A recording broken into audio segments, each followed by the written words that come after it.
Growing up, I hated art. While others around me enjoyed using paints and colored pencils to create a masterpiece, I was always more inclined to enjoy math and science.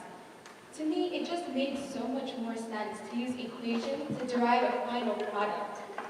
However, art was mandated all throughout elementary school, so I did take quite a few art classes. One thing that I remember in particular is designing the yearbook cover. Designing the yearbook cover was an honor given to 5th graders. My art teacher said something to me that has always stuck with me. He said to think outside the box.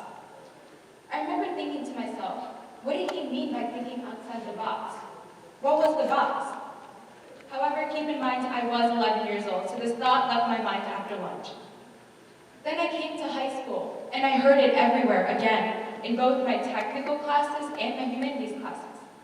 Think outside the box, they said. So that got me thinking, what really is the box? Turns out I'm not the only one who had this revelation. This was actually studied by researcher Holly White at the University of Ann Arbor, Michigan. So she actually found out that thinking outside the box came from the infamous 9-dot problem. So presented before you is a 9-dot problem, as you can see up here. There's only 3 conditions. You must use 3 lines to connect all 9 of these dots, and you cannot lift your pencil. Would anyone here like to give this a try? Yes. What if we made a line up here, line across, and then a line straight down? So, like this? Yeah. That would miss 2 of the dots. Does anyone else have another guess? Yes? I was going to say maybe drawing an X and then a line through the X. So like this? An X? You can't lift your writing utensil. Alright. Any other guesses? Alright. Well, here is the solution. To solve this problem, you must quite literally think outside the box. Now, the phrase thinking outside the box is actually a metaphor. It is saying that your creative thinking is limited. It's limited by a 3-dimensional figure, as we know what a box is. So now the question I pose to you becomes, how do we break out of this box?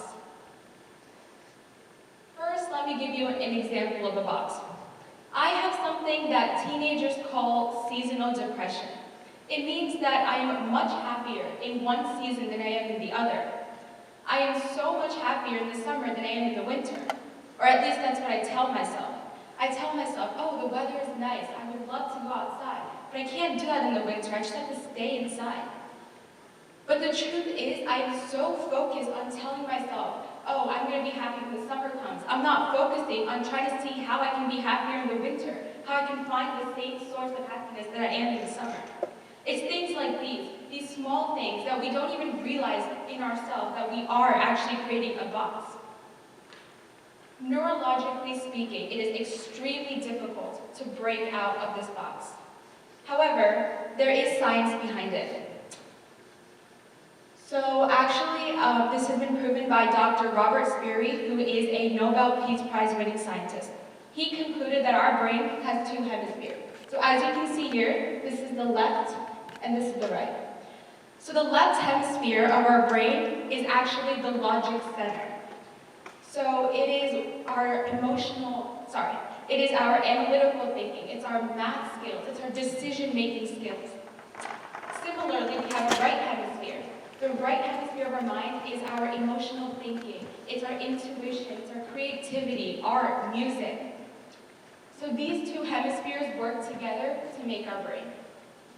Now, you might be surprised to learn that majority of Americans are actually left hemisphere dominant, meaning the decisions that we make are actually strongly consistent with the left hemisphere as opposed to the right. We think more with our logic skills instead of using both hemispheres equally. Many businessmen and women face the problems of having a stagnant mindset. That means that their mindset is fixed. Our mindset is actually a byproduct of our environment, our daily habits, and our rituals. This creates like a fixed mindset for us that makes it so much more difficult to break out of. There is a simple solution to this. We need to start using the right hemisphere of our brain more. We can do this by incorporating more creativity into our lives. Going back to my example of the business industry, just simply incorporating more art, music into our daily workplace lives will make this so much easier. Even something as simple as this. Just adding a little bit of color into the workplace can do so much to stimulate that right hemisphere. It makes it so much easier to think to a new solution to solve a problem. Now, I know you don't want to hear this, but with every theory, there is always a con. Let me talk about this one. So, when you hear the phrase, think outside the box, it can actually insinuate a mind trap, which leads you to believe that there is a box to begin with. Let me go back to the original problem that I showed you. When I presented this question, all of the responses I got were of people using lines that were inside of these dots. Nobody realized that you actually have to go outside. And that is because of the left hemisphere of our minds. If I would have told you then to think outside the box, do you think you would have solved this problem? The answer is probably not. It is the fact that if I told you to think outside the box, your brain would be so focused on trying to figure out what the actual box was instead of focusing on the problem itself. It is so easy that our brains get tricked into things like this. So, the solution to using the right hemisphere of our brains more in order to think outside the box is to actually incorporate more creativity into our lives. As I said before, try it out. Try to get some music, some art into your daily routine. With this, you can reach infinite possibilities. Thank you.